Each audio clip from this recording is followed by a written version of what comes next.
This is the Troutbitten Podcast. Troutbitten. Troutbitten? Troutbitten. Troutbitten.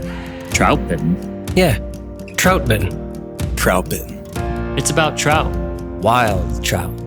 This is Troutbitten.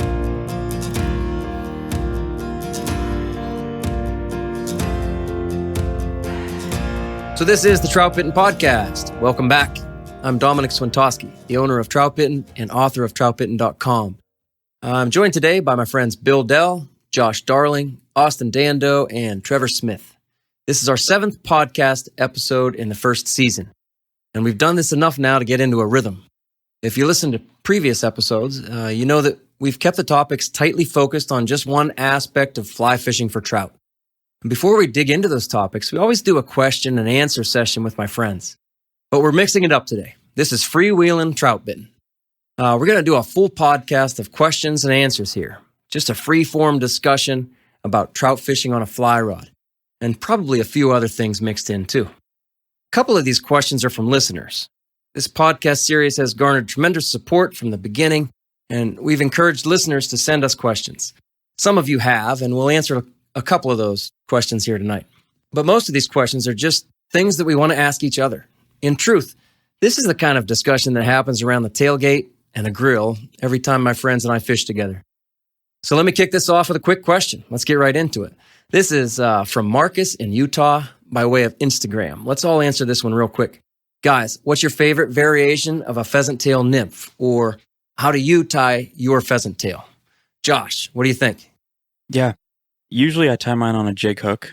Every once in a while it's a scud hook, but usually it's a small jig hook. Yep. And then it's pretty simple. It's only pheasant tail, so for the tail and the body, it's just pheasant. It's a small copper wire, and I vary in the color. Usually it's just an orange hotspot. That's my favorite, with a copper bead. Copper bead. Fire orange or just orange? No, it's kind of a burnt orange. It's what I use on most. Honestly, it's kind of the confidence color for me. Got it. Yep. What do you think, Austin? What's yours? All right. I tie mine on a straight shank hook. Copper bead, 10 or 15 thousandths lead wire, pheasant tail for the tail, and then I get different. Oh boy, here we go. Here it comes. You tie down the pheasant tail to the bead, and you kind of build that taper on the body, and then you cut it off. You go back to the base of the tail, you tie in your small copper rib, and then you grab your chocolate brown dubbing. You dub your noodle. You dub your body. That's not a pheasant tail. You dub the body. Okay. Up to the bead. Wrap your rib. Tie that off. And then just a very skinny, just standard red hotspot. Whip finish and you're done. And that's a pheasant. Well, what do you call it? I call that the Pseudo Pheasant. Of course you do. It's got pheasant in it. Because it's almost a real one. Now, do you think that does a better job than just keeping that pheasant tail on there and wrapping it forward? I don't think either of them does a better job. It's just what I'm better at. For some reason, the pheasant tail pains me. Got it. All right. Hey, Trevor, what do you have, man? What's yours? Yeah. Scud hook. I've been using turkey tail for about 3 years. I shot a turkey a few years ago, and some of its tail feathers have really nice long fibers that have they're a nice brown colored, but they have kind of a mottled gray in it. Yeah. I just like how they look. So I've been using that. My tail is usually CDL. Sometimes I use pheasant. Sometimes I use the turkey. I switch it up. And no dubbing.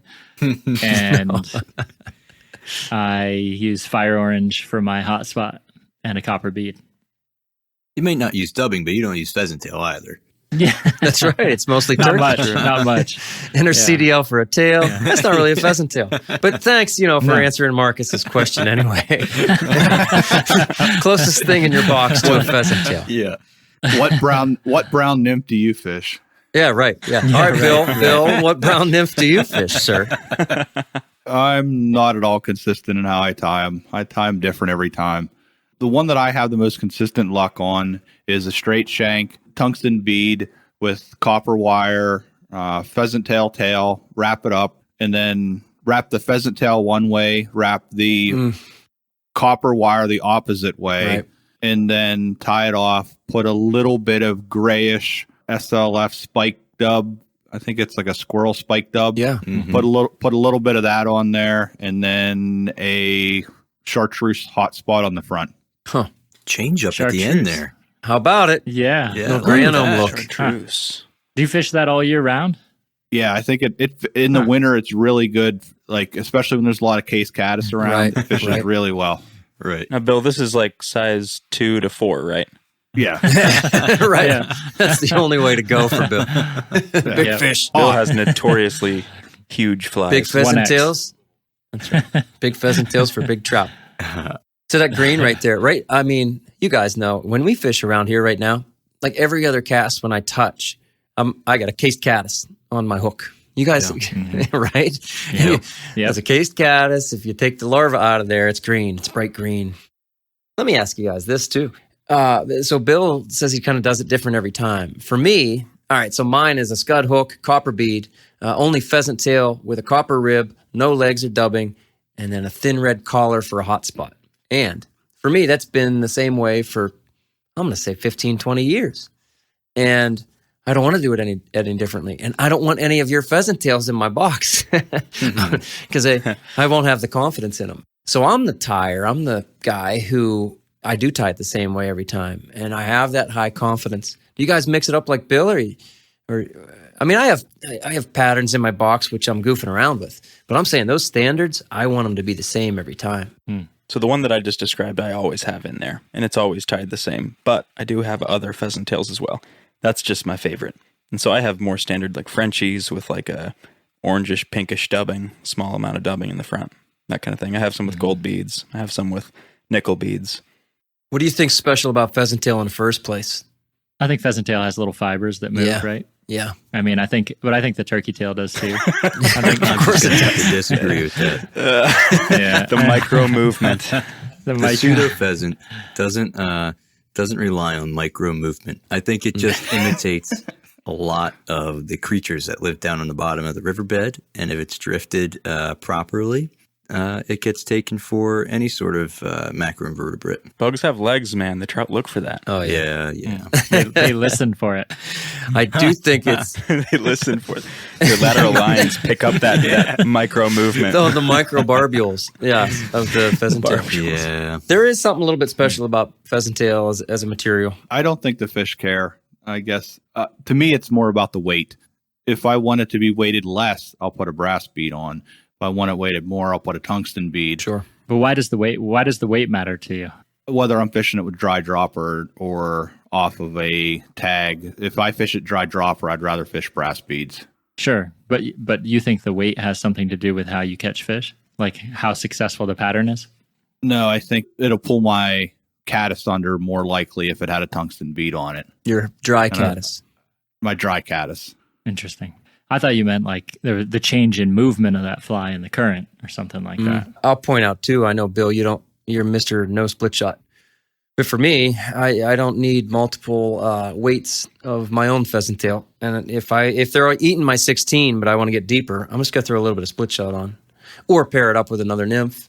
Anyway, so the weight to me doesn't matter that much. Here's a related question for you on that. Is what size do you guys go in head? Because you see a lot of nymphs right now being tied with like really oversized bead heads, really oversized, where it looks like the trout is most likely just taking a big shiny bead that's floating down through the water. And it is. Yeah. If the bead takes up 50%, my mark is 50% of the fly, then that's what they're eating. the perdigons, man. Yeah, it could be anything back there, thread or quill. It doesn't matter. They're just going to eat it. Yeah. 4 millimeter bead on a 16. There you go.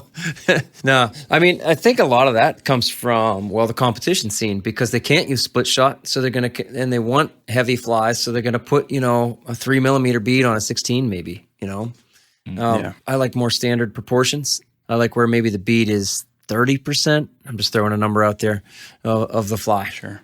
And so I maintain those proportions. And if I want to be heavier, I just put a little bit of split shot on. Yeah, I think taper. Yeah. I think about taper the most when I'm tying flies. So I want that skinny at the bottom, kind of carrot shape at the head. I don't like it to be really thin profile the whole way up and then just hit a dramatic bead. I don't like that. I don't like it either, but I also just acknowledge that they eat it. I mean, I do that. I've tested it, even though I don't like the look of them. I've tested it. Yeah. Like I said, it doesn't. They just eat it because it's a bead. Yeah, I wouldn't argue that. Sometimes I do. Honestly, I do still think they eat profile. You know, a better a nymph that has a more natural profile. Better, I do. Mm-hmm. But boy, not by much. Yeah, I think drift outweighs the fly tremendously. What do you mean by that? Yeah. I think your presentation is way above any fly change. Yeah. If you're presenting the fly right, like Dom's saying, they'll eat, basically a bead whip finished on a hook. Sure. I mean, I think we probably all agree that the presentation is paramount. However, I always like to say to people, I bet I could give you a fly that wouldn't catch fish today. You know what I mean? You can certainly deviate so much from something reasonable that they're not going to eat it.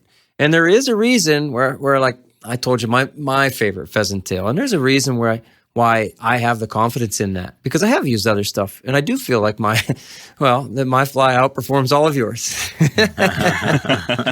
I know it doesn't, but I got that feeling. You have to, otherwise you wouldn't fish it. Yeah. I like it. Hey, so we should probably move on and not just make this the Pheasant Tail podcast. This is the Freewheelin Troutbitten podcast. So, all right, let's roll with the questions. Bring them on, guys. What do you have? Do you guys have a favorite junk fly? And if so, how and when do you fish it? We're still talking flies. Bill, just go ahead, get it out of the way. Doesn't matter. You just throw anything out there as long as it's big. I don't fish junk. Honestly, I'm probably, amongst all you guys, I probably fish junk flies the least. I disagree. Sure. I bet I fish less junk flies than you do. Really? I don't even have any. Oh, man. Wow. So would you guys consider a junk? I mean, would you consider a green weenie a junk fly? Yes. Okay. Mm-hmm. Then that. Then if that's considered a junk fly, green weenie above and beyond is probably the second most popular fly I catch fish on. I disagree. That's not a junk fly. Okay, go ahead. Okay. Standard green that changes weenie things then. has its place in a traditional lineup. Yeah, me too. But I still call it a junk fly. Tell me why it's junk. Because it's chartreuse. So what? Yeah. So it's a caddisfly that comes out of that case. All right, but then in that same vein, then an egg is not a junk fly. I agree. Okay, so is it just a worm is just a worm. Right. Along those same lines, every what I call junk fly in my box represents or looks a heck of a lot like something that the trout are very used to eating. That green weenie looks like a Rhicophilia larva. It also, of course, looks like inchworms in the summertime. The egg, of course, looks like an egg. The squirmy worm looks like an aquatic worm. They all look like something. Let me reframe my argument then. Anyway, I call them all those. I call them junk flies. Put a mop in there too. They got a crazy bright color for the majority of the body. They're all super easy to tie. Is it have something to, is that why we call it a junk fly? Or is it just that it's so flashy? I think it's a junk fly because it doesn't necessarily represent a mayfly or, your traditional representation of a caddisfly, something like that. Perhaps it is oddly colored. I considered a junk fly once upon a time something that was tied with a non-traditional material, like that wasn't sold at a fly shop. So, but now the fly shops have moved on to selling mop flies, selling the worms and stuff. Like once upon a time, some of that stuff wasn't something you would buy at a fly shop. That's a good point. I mean, that's a good way of looking at it. To me, it just was always, again, those odd flies. I feel like we can leaf through our fly box and go, oh yeah, there's a junk fly. There's a junk fly. And to me, it's not even a derogatory term. I know everybody jokes about it, like, oh, you're getting the mops and the squirmies out. Because that's what they're eating. For us around here, I think we all acknowledge they're not going to take something that, first of all, isn't presented well and that doesn't have some kind of natural look to it. For example, the mops. I fish a tan mop, a tan/cream mop, and I fish a green one, the chartreuse one. The chartreuse is just like a big version of the green weenie for me. And I already said what I think that represents. And then the tan one, the tan/cream one, for me, looks an awful lot like a crane fly larva. Crane flies that have spindly little things in the air, but underneath, man, they're a big larva. Yeah. But if I throw like a purple mop, and I've tried it, a purple mop, an orange mop, stuff like that, they rarely eat it. So let me state my question again with a broad definition of junk fly. What's your favorite junk fly, and how do you fish it, and when? As far as my favorite, I would say the mop, just because I can tie it in 30 seconds, and then you can catch a couple dozen fish on it and it doesn't fall apart. As far as fishing it, I think it's a great beginner fly because it doesn't sink directly to the bottom. And so if you have like a new person that you're working with trying to get into Nymph, that fly won't drop directly to the bottom. And so it helps them kind of ride that sweet spot a little bit better if they're having trouble controlling the line and the retrieve. And so that mop kind of, it's almost like it's neutrally buoyant at a point. It gets down to that zone, and if you really want it to, it'll kind of hold that zone. Mm-hmm. Yeah. It's easy to see, too, which is nice, especially if you're getting someone who's a beginner. For sure. I like its size, too. It's like kind of in that sweet spot of size, about an inch long, maybe a little under. See, Trevor, I love junk fly. I love when the trout are in that season where they're eating junk flies as a primary choice, really. The green weenie, for me, turns on in the summertime, and it kind of lasts through right about now, middle or end of October. And then, in December, middle of December for me, the egg really takes over, and that's going to go all winter. If you go out in January and they won't eat an egg imitation, you're probably in trouble.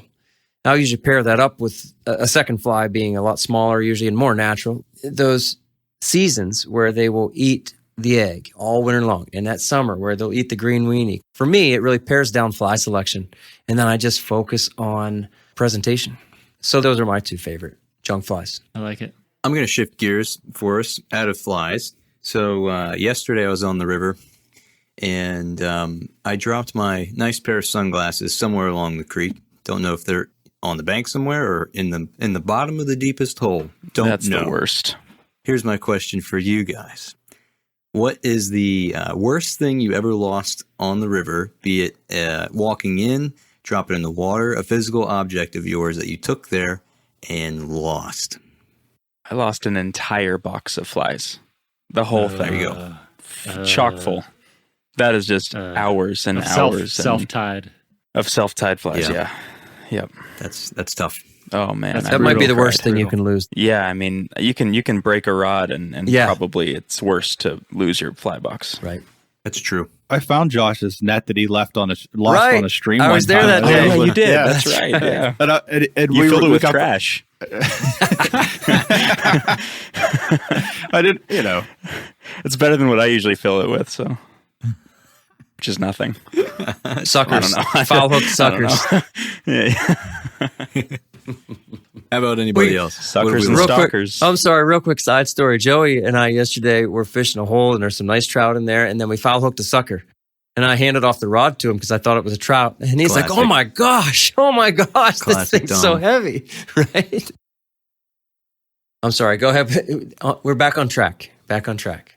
So I lost a Hardy ultralight 8.5 foot. No. 4-weight. Did you? Lost, never got it back. In a hole. So I did get it back. Well, then. About 3 hours later, I fished a streamer with like 6 split shot through this hole that I'd lost it in. I was, you that didn't rod. Hook your rod. I hooked my rod. Hold on. You got to tell us how you dropped it first. So, that no hand holder, like Opros makes this this fly. Yeah, so it has this little thing you pull over it to secure it. Didn't pull it over. And I was fishing I had 2 rods because I was like trying to be all fish 2 rods and fish dry real dropper. Instagram. Real Instagram. And it was, the water was up a little bit, and somehow I didn't even notice when this rod, it just peeled off. And it must have just kind of flipped up over beside me and just like it rolled off my holster, and it was not there. And I had no idea when I'd lost it. I just because I was wading kind of up over my waist sometimes and stuff. And so I was devastated because it had a $300 reel on it. It's an $800 rod. Yeah. It's like, I mean, that was a big loss. So how did you know where it ended up to look for it? I didn't. I completely by accident snagged it. That's amazing. In a hole. That is 3 hours later. That is amazing. Fishing back downstream. You snagged it. You mean snagged it with the other with rod? Heavy stream. With the other rod, and a heavy streamer that I was trying to get down in this big hole. Were you like deliberately probing that Nope. area to try to? Nope. Wow. No Nope. way. Isn't that Not nuts? on purpose. That's Yep. fortuitous. That's Yeah, crazy. I know. Good for you. Wow. Yeah. That never works. I know. No, that doesn't work. Had I been trying to find it, I never would have found it. No, that doesn't work. I've lost 2 fish pond nomad hand nets, and that's my favorite net. I lost 2 of them. Yeah. Both times it was my fault. Neither time was I able to find the net. Somebody else did, I'm sure. Yeah. Bill, did you ever lose anything? So I guess the most memorable loss I have is was on vacation. The first day, we had driven like 6 hours to this tailwater, and we were going to float it for those 5 or 6 days. And so the first day, the first fish we hook, it was a decent sized rainbow. So Greg brought it to the boat. I netted it, got it out of the net, took a picture of it, and then I sat the net down. And so I had a pontoon boat, and when I sat the net down, it went through the center of it, and it slowly went out into a Viking funeral. That's a good way to put it. And it just slowly sank into this hole that had to be about 15 feet deep that we could not see. And so that was the beginning of it. And then later on in the same day, at the end of the float, we were coming through this bigger hole, and then all of a sudden I just heard this big kaploosh behind us. I looked around, and the anchor cord had worn thin, and so we lost the anchor for the boat. No. That's probably my most memorable loss. And back to back, if I'd had Trevor with me, he'd have caught both of them in like an hour out of the bottom of that's the true. river. Yep. Bill, do you have a question for us? I do. When does fishing a hole turn into the point where you're fishing it too long and it becomes unethical? Oh, Unethical. unethical. You mean like if So- you catch 50 fish out of a hole, now all of a sudden you're beating up the trout too much? I mean, if you go to a river and you stand there for 4 hours and you fish the same hole, do you think that's unethical? I think it depends on how many fish you catch. I don't think it depends on the amount of fish, but you're adding pressure to that spot. Are you thinking of guys Hey, who you're asking are- for opinions. Don't tell him he's wrong. That's right. That's right. Hey, thank you. Thank you. I'm just as right as anybody else. Bill, are you thinking of guys who are like targeting certain spots for big fish, or just in general? I guess just in general. Okay. I guess, do you think it's unethical to stand at a hole and fish it for, let's say, 2 hours? So I think, I don't know. I think situationally that could be unethical. And particularly if you're fishing a warm stream with springs and the Well, fish are just piled up yeah. into, like 10 foot by 10 foot section and you're just hammering them. I don't find that very ethical, very fun, very like there's nothing in that that's very related to sportsmanship, right? Good point. But I don't otherwise in a large hole in normal conditions. I don't know that ethics to me come into that. I just think if you really want to spend your time fishing the same hole for 4 hours, I don't know. I'm nobody to tell you not to. I wouldn't do it because I'd get bored, I think. Right. But I'm pretty much with all of that. I feel the same Yeah. way. Now, I earlier said, if you catch 50 fish, I'll even say if you're catching a dozen fish, maybe out of that same spot or very close to the same spot, then yeah, move on, quit beating up those fish. But if I'm fishing for, you said 2 hours, and let's say I catch, I'm gonna say six fish out of that one spot, I don't think it's unethical. I don't think added fishing pressure, just because I saw my fly a bunch of times, I don't have a problem with that.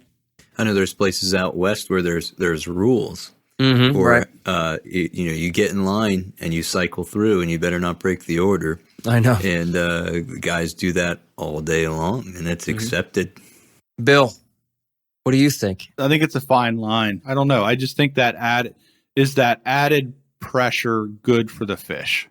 Well, is fishing good for the fish? Hey, you're teaching them stuff. I get You are teaching them. That's true. That's true. Teaching them who's boss. Yeah.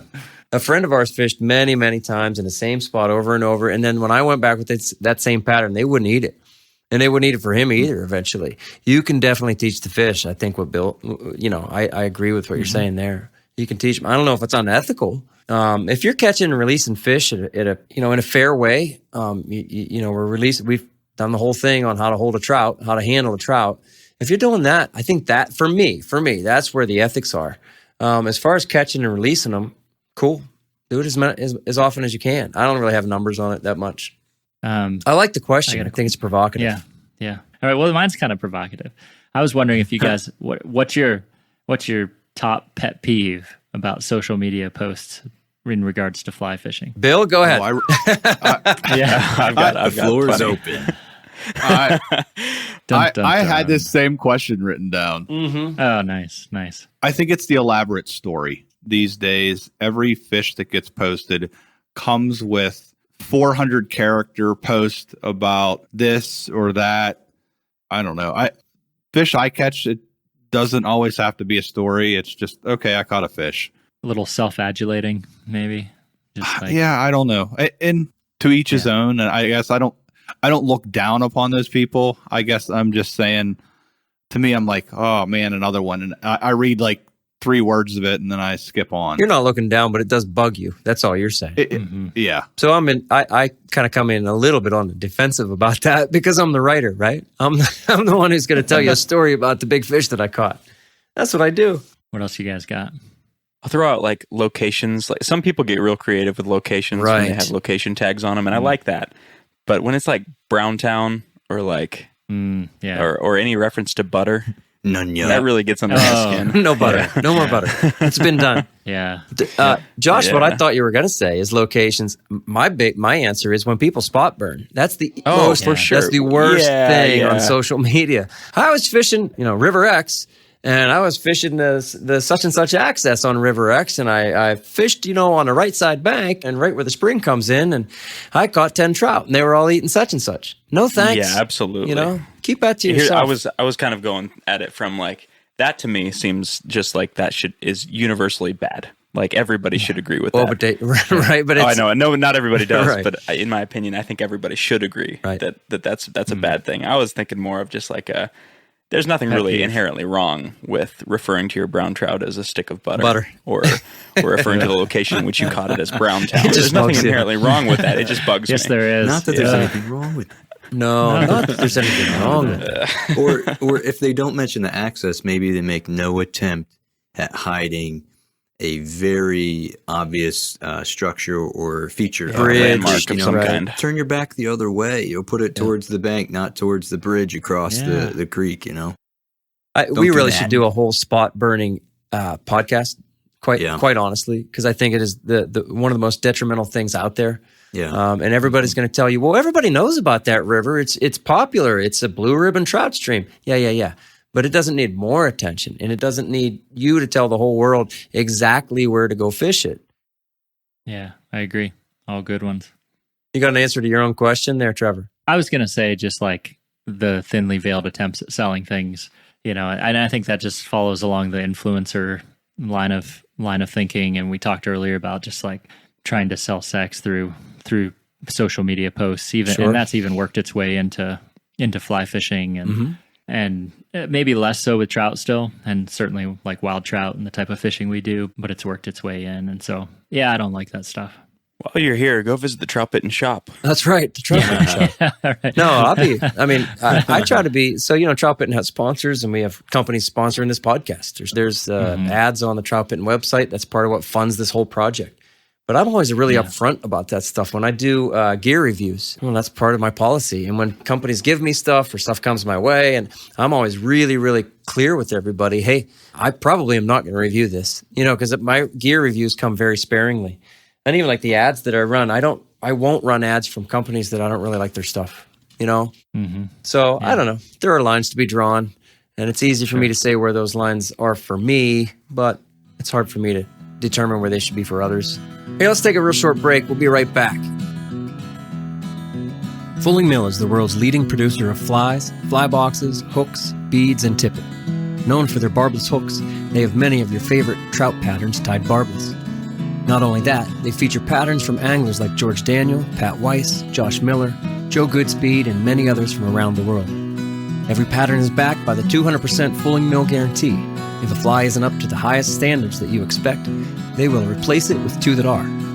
Stock up at fullingmill.com or ask for their flies at your local dealer. Whether you're on the water or at the fly tying bench, AvidMax has you covered. AvidMax.com offers an impressive scope of premium brands and products to help you achieve your ultimate goal, success on the water. Their catalog of over 19,000 products includes everything a fly angler or a fly tyer desires. With fast shipping and expert knowledge, you get the gear you need when you need it. Listeners of the Troutbitten podcast receive a discount when shopping at avidmax.com with the coupon code Troutbitten10, no spaces. Enter the code at checkout to get 10% off your first order. From high mountain streams to the salt flats, AvidMax has the gear and expertise to elevate your game. All right, guys, I got a question for you. Yeah. If you had one cast to catch a fish, one cast, describe the exact water type that you're going to hit. It would absolutely be Bill's big fish speed water. Seriously, bank stuff next to fast stuff. Soft seam next to fast stuff. The soft seam is on the bank side. The fish gets all the protection of the bank. Can I please have some overhead, hanging brush too, and they'll hang out in that soft stuff. And then they'll dart over into the little bit faster current. That's where I'd go. How long's my cast? 25 feet. Because I want ultimate accuracy. Yeah, that's pretty good. I'm fishing nymphs, by the way. I would go right at the break point of the run. Mm-hmm. I'd look for the juiciest run that just slow riffle into a big pool, and I would hit the absolute head of that pool. Okay. Mm-hmm. Yep, that's another great spot. And how long's your drift going to be, Bill? Oh, my drift would be as long as I can get it. So, But the sweet spot is right there at the spill out. right. Yeah. I'm drifting at probably 30 to 40 feet because if I get one cast, I want to maximize it. You're going to walk down with it. I will. Yeah. Oh, you I'll- mean like seriously one cast. I get it. Yeah, I mean, yeah. the $20. This is the The $20 cast. That's right. For my kids, I Yeah. give them $20. That's actually They a good get to story, call their yeah. shot. They get to call their shot once every trip, and they get to say, "Hey, Dad, this is my $20 cast." If they catch a fish on that cast, they have to land it. $20. He got you on the last one, too. Joey's done it a couple times, but with bass, and I'm like, yeah, I don't know. It's a little different. Up for debate. I'm looking for that juiciest run that goes into that spill out and goes into a deep trough Yeah. that is a walking pace, whatever, and I can drift that thing for 100 feet plus. That's 100 what feet. I'm looking It's for, a baby. 100-foot cast, man. That's what I'm in. With a bobber. You just It's walk bobber. it, just I was walk gonna it say- down. Yeah, just walk it down from 30 feet away. I'm wiggling the rod tip. I'm letting that mono out. I don't need to move. My feet Extension. are planted. Are you going to walk it to the next run if it doesn't? Yeah. I'm going to troll like you. I'm Troll gonna troll it up to the next run. Just Yep, troll it at troll. the end. So we're taking this one cast thing to extreme. Yeah. What's yours, Josh? Nah, you guys pretty much covered it. I'm probably going to pick something with decent structure as well. I mean, there's a really specific spot that I'm thinking of with a really nice fallen log, and it really cuts off right beneath it. Yeah. And it's deep, and it goes into a good run, and I'd hit right at the top of that where the roots kind of create this. The roots create an eddy, and then that eddy just turns into a really, really nice, just drop away cut. Yeah. Wherever we're fishing, I would like to warm up before I take that one cast. Meaning, I'm going to fish the secondary water right next to it, and then I kind of come into it. Bill asked how long was my cast. I'm going to say 25 feet away. 25 feet, mostly upstream, and let's say over 10 feet if I'm nymphing. That's my favorite. Seriously, that's my favorite length and range.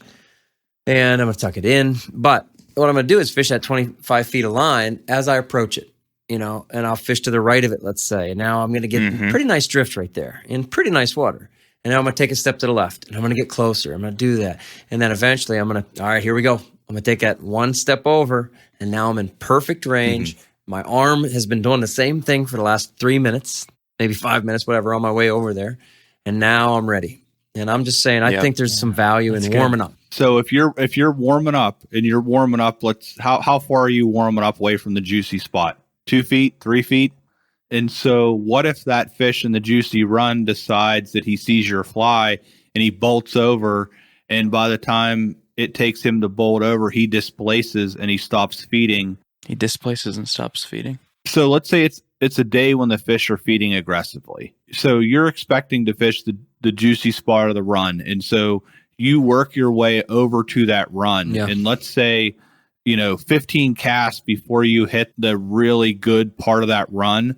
What if that fish chases your fly 3 or 4 feet, and then by the time you're done with your drift, it's a short drift, you pick up, and that fish is completely moved away from that spot. So that's the stuff I was just talking about. On a nymph, he's not going to do that. And if he does, he's probably not the fish I was looking for. What if it's a junk fly? It might move. It might, but it's not going to move 3 or 4 feet. The counter argument is, well, what if I thought he was over in that soft water, but he had actually moved over and he was in the fast water, and I walked right through him, and he never got a chance. So I do feel that's a good point. I do feel like your best bet is to fish the secondary stuff on your way over. And again, I'm talking with nymphs, and I'm even like a stonefly nymph, one of my biggest nymphs that I fish. They're not going to move 3 or 4 feet for it. Not these fish. I have a story that goes along right with that, what you just said, Dom. And that's, so my family was up visiting because we just had the kid, and my dad and I got out to fish, and we were fishing a section that there was a really, really specific and very, very small target that I knew I have hooked really good fish in this spot before. So my dad was fishing with me. He's a very good angler, and he was working into that spot. And I kind of advised him, like, I think that you should work into this spot because the water around it is good enough that there's going to be fish in there too. And sure enough, he hooked into what I think is probably the best fish in that spot in the marginal water surrounding that spot. And I just think that just goes to show that it's not always that those fish aren't always sitting in the slack perfect water. They're not always where you think they are. Right there. Right. Yeah. And that might be their primary, but they're going to move around in that area. Bill, you and I talked a lot about displacing fish. I get it. I understand where you're coming from, especially with a streamer. Your argument is that you need your best cast to be your first cast. And so I've seen it with nymphs. You say that they don't move. Mm-hmm. I fish the water when it's clear and you can physically see that fish. When the fly lands and that fish is let's say it's one seam over, which is, let's say, 2.5 to 3 feet. I've seen that fish move and come over to that fly because it was like, oh, hey, there's food there. Yeah. And it followed it, and it completely followed it 3/4 of the way and was like, don't like this, and then I'm out of here. And so that fish was displaced during that time. I see it most of the time when it's low and gin clear. When it's gin clear and those fish can see I have a bigger vision of the bottom, I feel like they're more apt to maybe chase like a size 8 stonefly. Oh, see, I disagree. When it's gin clear, that's when they're most wary, most careful. Reserved. I think, reserved. Nice. Yeah. I think that's when they're even less likely to move 3 or 4 feet to go they're spooky. And so I think, though, maybe when they're gin clear is when we can see them the most. That's fair. I don't know what the answer, though, is, Bill, because like I said, you could go right to what you think is the prime lie all the time instead of fishing the secondary stuff on the way over to it. You know what I mean? There's no perfect answer. No, there isn't. And I've spooked the fish in the slack water thinking that they were laying in that juicy spot trying to walk to it. Right so on. Same, me too. Damned if you do, damned if you right. don't. That's right. Sloop always instilled in me to work your way into it because you never know how close they are to you. Also, they could be 3 steps ahead of you and haven't spooked off or haven't even noticed you're there yet. And, put a cast in, move on. Yeah, can't hurt you too bad. That's pretty much where I am. Even if I like what you're saying. The term you're using, Bill, you're saying displaced, meaning if the fish moves for it that far and he doesn't eat it, then he's probably not going to eat, again, he's done. He's done. He's like, whoa, I shouldn't have done that. And I'm a big trout and I should have been more reserved. I feel a little silly. And so I'm just going to. It's a little embarrassed. So I'm He's got junk fly shame. He's going to walk. Yes. He's going to hide under a rock. That's right. Right. So he's shamed into not moving again, for the next hour or two. I get what you're saying. I think it's a great argument. And it's one of the things that makes fishing difficult, and especially chasing the bigger ones. Hey, I have a question. What's the biggest lie in fly fishing right now? How about tippet size? Okay, tell us what you think about tippet size. What's the trend? What's the lie? And what's your take? I think Trevor talked about this a little bit. It's almost like a bragging right. Like, hey, I caught a fish on 7X. Yeah. or I was fishing 6X. Took me 25 minutes. Yeah, 25 minutes. To me, I think it's one of the most overemphasized things in trout fishing. Mm-hmm. If you can make a good cast, it doesn't matter if it's 1X, 3X, 2X, or 7X to 80% of the fish. Mm-hmm. There are fish, I think, probably in different sections and maybe across the nation that maybe that does matter. But the majority of fish, I don't think the tippet size matters. And so I feel like the lie is we had to fish 5X or we had to fish 7X today to get these fish to eat. I hear you. For me, I don't think that trout are leader shy or tippet shy. I think they're drag shy, and it's a lot easier. It is. It's easier to get a drag-free drift on a 16 sulfur dry on 7X than it is on 3X. I'm not going to advocate for using 3X on that fly. For me, I'd probably fish it on 5X. I'm using a tippet that is flexible enough so that fly has some movement, some wiggle to it. I think that's what they care about. And if you put it on 1X, that's not going to happen. But you can absolutely get it on 5X.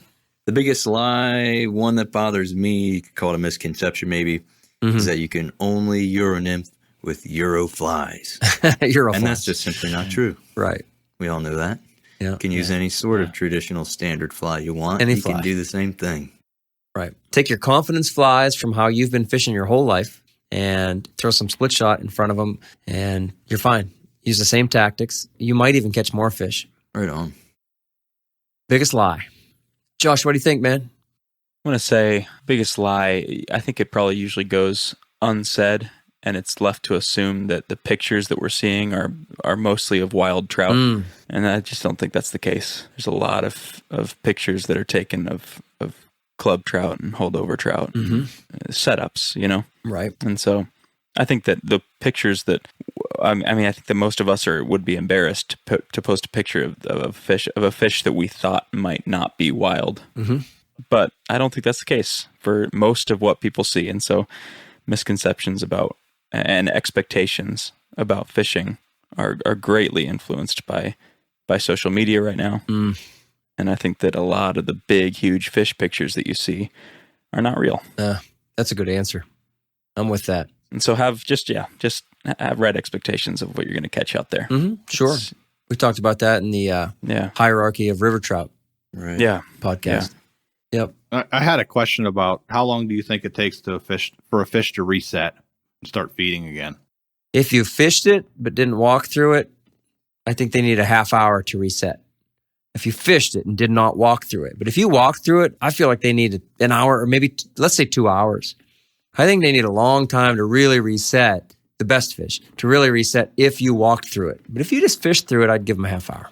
I feel like if you walk by and look at a fish, like game over that day. That's it for the day. That's right. That's true. Like, come back tomorrow. Thanks, bud. You're right. Thank you very much. Boy, I took my little brother there a couple days ago because he came up separately to visit, and he's still learning, but he's getting okay at figuring out his drifts on the mono rig. And man, we could not fool a fish. I could not get him to fool a fish to save our lives. Tough. Yeah. Yeah, man. And it was a bummer because I was like, no, just like here's where you want it, and here's where you want your indicator to be above the water. Like I mean the sighter, not the indicator. And I casted and I caught a fish. I'm like, oh shoot, that was the fish he was going to catch out of there. Now we have to find a new spot, you know? Yeah. But yeah, that creek is special in its difficulty sometimes. Yeah. But when it gives it up, oh man, it's beautiful. Man. Boy, the colors were something that day. Yeah. I took a number of pictures that day. Oh gosh, the fall colors are just unreal. Man, so I fished it, what was it? Not this weekend, the weekend before, and man, they were eating streamers dangerously.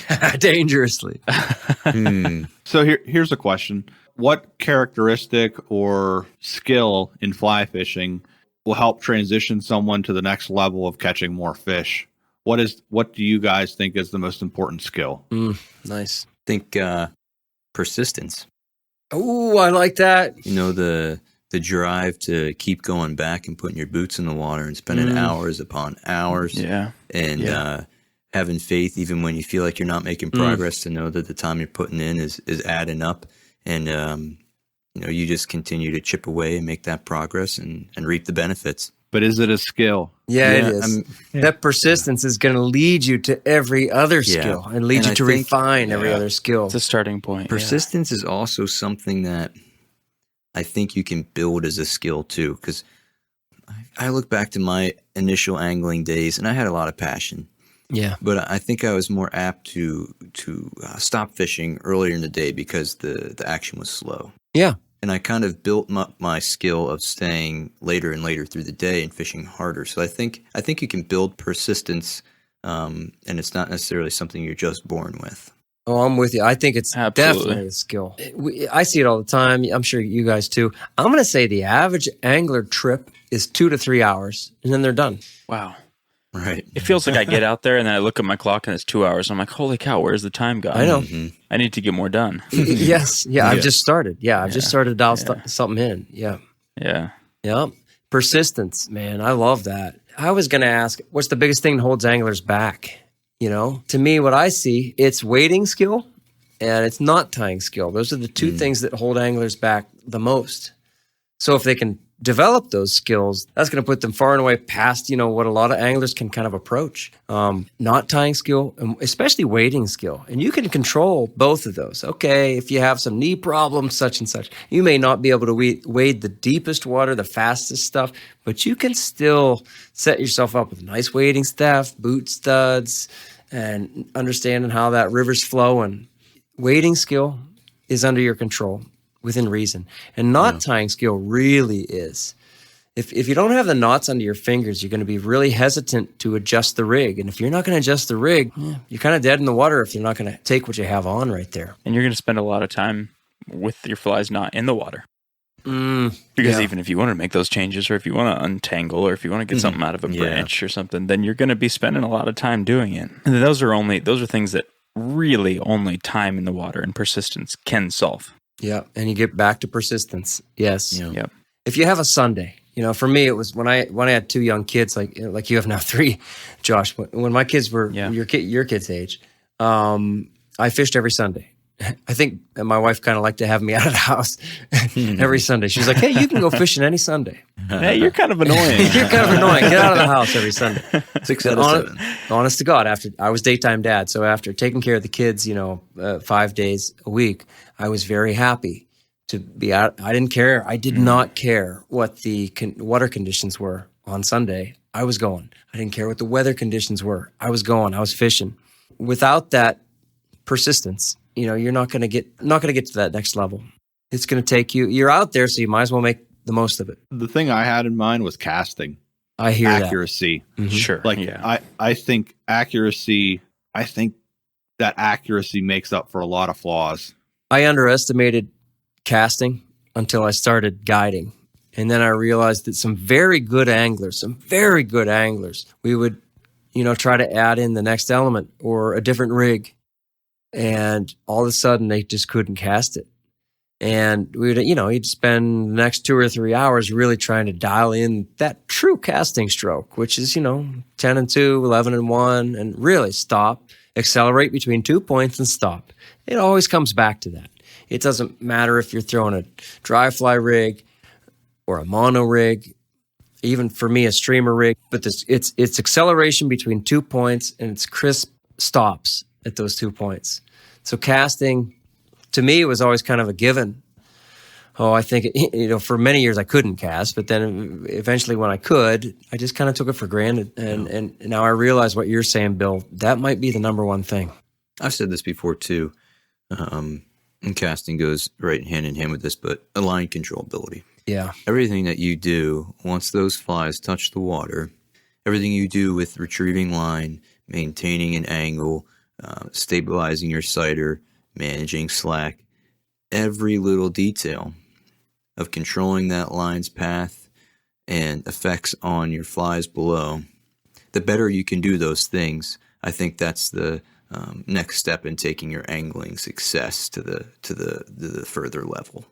And sure, that all starts in the cast. Yeah, they very much go hand in hand. The casting to get everything set up in the air and as it lands, just as perfectly as possible. That line retrieval, that lifting of the rod, that maintenance, that control of that Yeah. line, boy, it's everything. Yeah. Yeah. And that's kind of like, I won't say a sixth sense, but it's something that you eventually kind of get ingrained into you where you know what to Yeah. do. You You can learn it. You learn it. you can manipulate the drift so much by just raising the rod, lowering the rod, Oh yeah. and taking the rod back. If you make a bad cast and let's say the line slips out of your hand and you're not ready to retrieve it, through experience, you know to just drift that rod back until you can get that left hand, Nice. or in your case, the right hand, That's right. The wrong hand. the wrong hand, and you can drift it back and until you get that other, get grasp on the line. Yep. To start your retrieve. And so it's a learned process, like you're saying. Yep. It takes time. It sure is learned. It also, you have to be kind of persistent, as Austin is saying, to force yourself to use that line hand. For example, I have a lot of people, especially when you're tight line nymphing at close range, who just want to use the rod hand, and that line hand will be down at their side. And I say, hey, let's mix that in. Let's do a little bit of line hand retrieval just to get it. Maybe you're only recovering 6 inches, maybe a foot, but just to get a little bit of that hand involved, because once we go further out than close distance, you're going to need it, Yep. And it takes the movement of the rod hand out of the equation a little bit more. If you can use your line hand, Oh, then for you sure. don't need to move because you can make much more minute changes to the drift with your line hand than you can with your rod hand. Yeah. Because you've got a 10-foot extension on your right hand, and any movement is going to change more than a couple inches. But with your left hand, you can make a couple inches of change. Oh, that's And so, sweet. And I'm sure all of you with guiding have seen this a lot, where as soon as a fisherman makes a change to a drift, that drift will not catch a fish, or that drift has a real potential to catch a fish, and you can just see it immediately. And usually it has to do with a very slight change to the drift. Yeah. Where it gets in that pocket and it's just right. And it's like, that's where it has a chance. I love it. And to piggyback on what you're saying, that left hand retrieving the line, if you're able to keep that your right hand, or in Austin's case, the left hand, Appreciate that. Thank you. the All the inclusive. rod- yes, 50-50. yes, I want him to feel inclusive. There's nothing wrong with being left-handed. No, not at all. My mom's left-handed, so I feel Hey. for you. Oh, nice. Okay. I'm a weirdo. I'm actually so this is dead serious, guys. I am fine motor left hand and gross motor right hand. So casting and stuff, I use right hand, but I'm left-handed in writing and eating and all of that, and very predominantly. Like, I can't really switch those things over. So if I'm throwing, if I'm hitting, if I'm casting, I'm right-handed, but everything else I'm left. I'm broken. Just in It's this one okay. way. You're only slightly broken. You can join the do everything wrong and backwards team of That's Bill the Dell. Bill team. The Bill Dell team. That's right. Yeah. Yes, I'll take you as my try. Have you guys seen people that cast with the right hand and then also reel with the right hand? Yeah, they change it. Can you please explain it? I see that in gear fishermen a lot. It's the idea that your strongest hand Yeah. is supposed to be the dominant one. And that goes, I think, if you read historical documents of It's a holdover. Yep. what'd you call it, a holdover? It's especially popular in saltwater fishing. Right. So, you can strip on a fly rod. You can strip faster with your right hand if you're right hand dominant. So you're going to cast with your right and then switch it over to your left and then strip as fast as you can with your right. Go ahead. I think the earliest records of fishing tactics or fishing motor skills, that's how they did it. They cast with their strongest hand, and then they'd change it over and hold the rod in the opposite hand and then reel in with their strongest hand again. Yeah. So my left hand is the strongest. I cast that rod with the left hand, reel it in with the left hand. Interesting. Bill, how about one more question, bud? What do you have? What do you guys think are your favorite months of the year to fish, and why? January, because nobody's out there. I was going to say November for a similar reason. Most of the locals around here are hunting in November. Very few anglers. Yeah. And I'm hunting, but Yeah. but I'm also fishing. It's shirking my responsibilities as a father, husband, and employee. There's something also kind of special to me about beaten that cold. There is something, there's a challenge Absolutely. there. Yeah. And you guys know what I mean. There's a challenge to overcoming 15-degree temperatures. I will say there's a special place in my heart for like mid-April where things are just turning on. The crowds are almost starting to show up. Well, they've shown up by now, but when stuff just starts to turn green and you get those couple of magical warm days after the long, cold winter, man, those are fun too. I'll add in that I mean, gosh, it's just not a bad month. Right. Yeah. Especially, well, here, right? Yeah, right here. That's a good specification to make because we do have a really, really incredible opportunity to fish all year round with no worries about runoff, and really not often do we have to worry too much about overheating and everything. Right. Sometimes, but I'll say October held a special place in my heart for the sake that just for the fact that I'm a photographer. I like photo and video, and man, golly, there's just nothing like the colors you get right now. We were just walking the dog today. We were walking River, our Australian Shepherd, and my oldest son, Joey, was with me. And he just commented out of the blue, man, it's really pretty out here right now, Dad. This is a great time of the year. I'm with Josh. I really like October. And this October has been really special because we've had water. Yeah. Good water levels. And so it's the good water levels. It's the aesthetics. The other month that I've really started to enjoy is June because I feel like it's the most predictable in our area for water conditions. Agreed. Mosquito month. I agree with and that. I don't know. I've seen a lot of times where those bigger fish start to put on that feed in that month because they know the dog days of summer are coming, and so if there's water, they're feeding.